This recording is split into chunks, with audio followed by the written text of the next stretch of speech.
Merci, Monsieur le Président. Mes chers collègues, ma question s'adresse à Monsieur le Premier ministre. Monsieur le Premier ministre, élections municipales, élections sénatoriales, les législatives partielles, dont celle de l'Aube dimanche dernier, sont autant de messages clairs qui vous sont envoyés par les électeurs. En termes de pouvoir d'achat, votre prédécesseur a commencé par supprimer les heures supplémentaires non fiscalisées et sans charge sociale. S'il vous plaît. 9 millions de salariés, et ils y pensent en cette veille de Noël, en bénéficiaient. 15 000 dans ma seule circonscription. Les ménages, les classes moyennes, les retraités subissent ce que l'on peut appeler un matraquage fiscal. Les entreprises sont exsangues. Le secteur du bâtiment et la loi Allure y est pour quelque chose, est très mal en point. Et ce ne sont pas les collectivités territoriales, au regard de la baisse drastique des dotations, qui vont améliorer la situation. Dans chaque région, vous avez le don de remettre en cause des projets qui sont depuis longtemps attendus, structurants et qui ont mis des années pour être finalisés. Dans mon département, une prison devait se construire. Le terrain était réservé, mais Madame la garde des Sceaux en a décidé autrement. L'électrification de la ligne Paris 3, dont le bouclage financier a été réalisé en 2011, serait, d'après la presse locale ce matin, remis en cause. Monsieur le Premier ministre, le ressenti de tout cela sur fond de chômage, c'est beaucoup d'improvisation, sans cap défini, mais aussi l'attente de la part des Français de vraies réformes structurantes. Le pays est en souffrance. Ne croyez-vous pas qu'il est temps, Monsieur le Premier ministre, d'écouter les Français?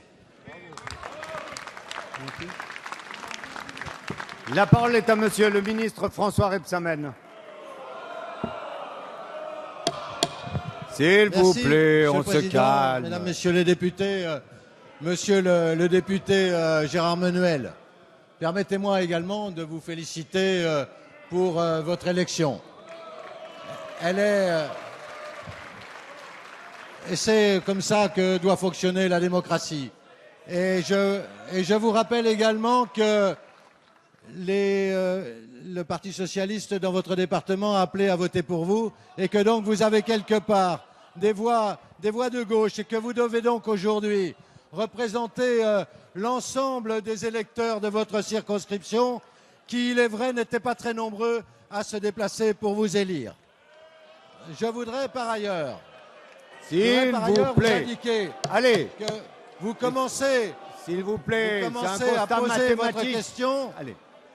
Vous commencez à poser à travers votre question un certain nombre de problèmes qui n'ont même pas été résolus pendant 12 ans. Je pense à l'électrification de la ligne Paris 3. Comment osez-vous aujourd'hui venir reprocher à ce gouvernement ce que vous n'avez pas fait pendant 12 ans? C'est une question que je vous pose. Vous avez eu 2 contrats de plan pour inscrire au contrat de plan de votre région l'électrification de la ligne Paris 3. Et je me rappelle parfaitement